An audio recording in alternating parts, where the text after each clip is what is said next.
Welcome to the Chronological Bible Journey, where we discover God's whole story one day at a time. I'm Derek, and I'm here with my good friend Noah, and we are going to be looking at Job 12 through 14. It's day 22, so let's just jump in. Just over 3 weeks into the year. Derek, you're looking really nice this morning. I appreciate that. You look good. For those listening and not getting the benefit of seeing Derek right now, he is wearing a tie, so that doesn't normally happen. Just wanted to look good for today. Big day. Hey, so we are continuing to go through the book of Job, and if you're like me, Derek, like some of these readings are hard as we go day after day of listening to these back and forth speeches. We've talked about it, how a lot of these, it's hard to even know what's true and what you should believe, and some of the things sound good, and we get to the end of the book, and God's going to say, hey, that's wrong. You shouldn't have said that about me. And so it's difficult sometimes to navigate through what we're supposed to get from this book. And there's just a lot of hardship when you look at the situation. You realize what all Job has lost. It's just a hard situation. Yeah, and there seems to be a lot of repetition as you go through. You're like, it sounds very similar to what I read yesterday. Yeah. And so it can become a little bit laborsome to read through this book, but there's so much truth in it. Yeah, and what we see today, we get Job's fourth speech, and he's responding to his, I guess you would call friend, Zophar. And things are really starting to escalate. Job is getting frustrated. They're pouring salt into his wound, and things are starting to come out. And some anger and some bitterness we're starting to see. If you look back at yesterday's reading, at the end of yesterday, Zophar is speaking to Job, and he says, "If only you would prepare your heart. If you would just lift up your hands to him in prayer, get rid of your sins and leave all iniquity behind you, then your life will be brighter than the noonday. Even darkness will be as bright as morning." And Derek, we know that's not true. We know people who are good, godly people in this life who experience hard things. Jesus experienced hardship in his life. And what did he say? In this world, you will have tribulation. Yeah. A lot of times people think that, oh, I'm suffering because I'm doing wrong. And that's obviously what his friends continually go back to. But the reality is that sometimes we suffer because this world is broken and there's sin in this world, and it's just part of living in the sin infested world. But Job, in the beginning of today's reading, begins to respond. I love his response here. He gets real salty here with his friends. He says, "You people really know everything, don't you? Hey, when you die, wisdom is going to die with you." And you start to see the sarcasm. He starts speaking to his friends. And I love what he says next. He says, "Hey, well, I know a few things myself, and you're no better than I am." And what he's saying there is like, hey, I know what you've got in your life, and you need to take the log out of your eye before you start worrying about the speck in mine. And he starts to get cagey with his friends, and we're starting to see things come out of him that maybe he didn't even know were there. Yeah. It's easy to identify sin in someone else's life and to start throwing stones, but when it's a stone fight and you're both throwing stones, it begins to become a little rough. Yeah, it gets very unproductive in the conversation. But in the midst of all this and some of these things, like we said yesterday, that just simply is not true what his friend said. There still are nuggets of truth, and Job is saying things that are true of God, but maybe he's not applying them in the right way. But there are truths here we see in today's reading in Job 12, verses 13 and 14. Job says, "True wisdom, true power are found in God. Counsel and understanding are his.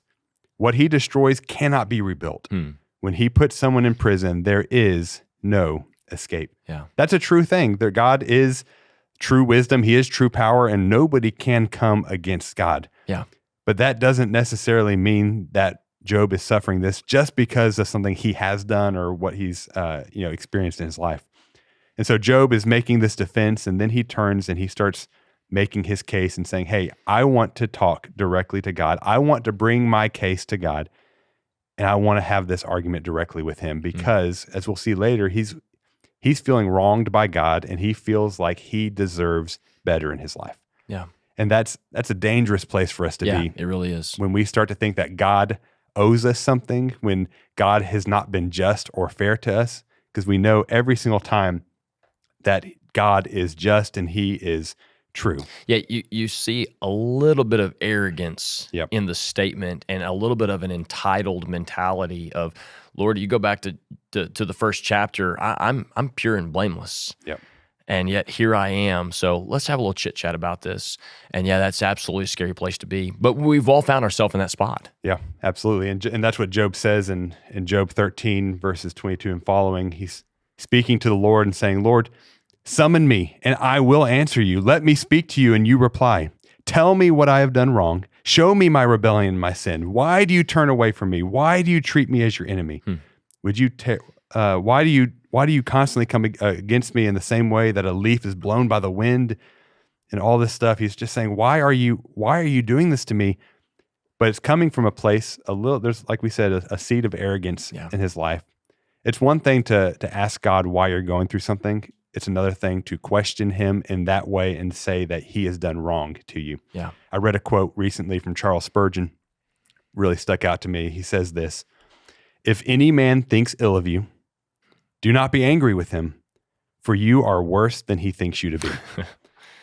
If he charges you falsely on some point, be satisfied, for if he knew you better, he might change the accusation, and you would be no gainer by the correction.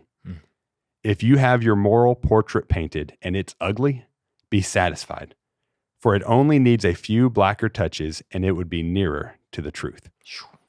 And what Spurgeon is saying there is what Job needs to understand. Yeah, you might think you're pretty good, but the reality is that none of us can stand before the Almighty. Yeah. And when any of us stand before God, we will quickly realize that he is God, we are not. He is high and holy, lifted up. We are scum of the earth.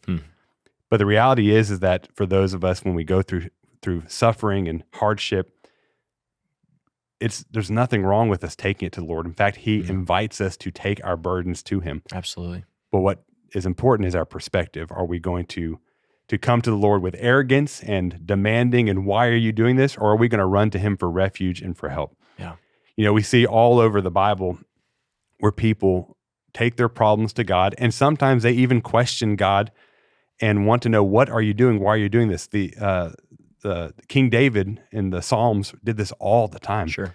And I've asked you to pull up Psalm 22. We'll read this on day 128 of our journey together. But I want you to means read. Nothing to us. That is actually May 8th. So it's going to be a few months from now, okay? May 8th. We're going to make it, though. We're going to do this together. We're going to get there. It's going to get really good, and it is good. But I want you to read Psalm 22, verses 1 through 2. And listen, David here is in a very similar position that Job is in. He's suffering. He's in a very hard position. And listen how he takes it to the Lord. Yep. He says, my God, why have you abandoned me? Why are you so far away when I groan for help? Every day I call to you, my God, but you do not answer. Every night I lift my voice, but I find no relief." It's very similar to what Job is saying here. God, where are you? You have left me all alone. And the reality is, if you know the Bible very well, you've heard that somewhere else as well. Jesus on the cross, this is one of the things that he quoted. My God, why have you forsaken me? Why have you abandoned me? And God, Jesus on the cross, cries this out to God and says, where are you? In this moment of suffering, where are you? And that's exactly where Job is. But there's a difference in what David writes and in what Job is saying. I want you to continue reading verses 3 through 5 of Psalm 22. He says, "Yet you are holy, enthroned on the praises of Israel. Our ancestors trusted in you, and you rescued them. They cried out to you and were saved. They trusted in you and were never disgraced." And that's the difference between going to God with accusation and going to God in our pain and in our need. Yeah. It's absolutely, God wants to hear what's on your heart. He already knows it. He's not afraid for you to verbalize to him what you're feeling and what you're thinking. Yeah. But what changes is your perspective. Do you think that God owes you, or do you realize that God is God and that you are not? Yeah, it took me a long time to realize that God is big enough to bring to him wherever I'm at, whatever I'm dealing with, and whatever emotion I'm dealing with. So I love to see the difference between these two guys and to know where our focus needs to actually be. Yeah. And we're going to continue this week reading through Job, and we've got several more conversations that need to happen. And we're a week away from hearing God finally speak. And that seems like an eternity away as we're going through some of these readings, but it's going to be really good, and it is worth the wait. And it's going to be a humbling experience for Job, for his friends, but I think also for us as well, as we realize the difference in how high and holy God is in comparison to us. Absolutely. Well, thanks so much for leading us on day 22. And we want to thank you for joining us today as well. And we want to invite you to subscribe on whatever platform you're listening to so that you never miss an episode. Thanks for being with us today. We'll see you tomorrow.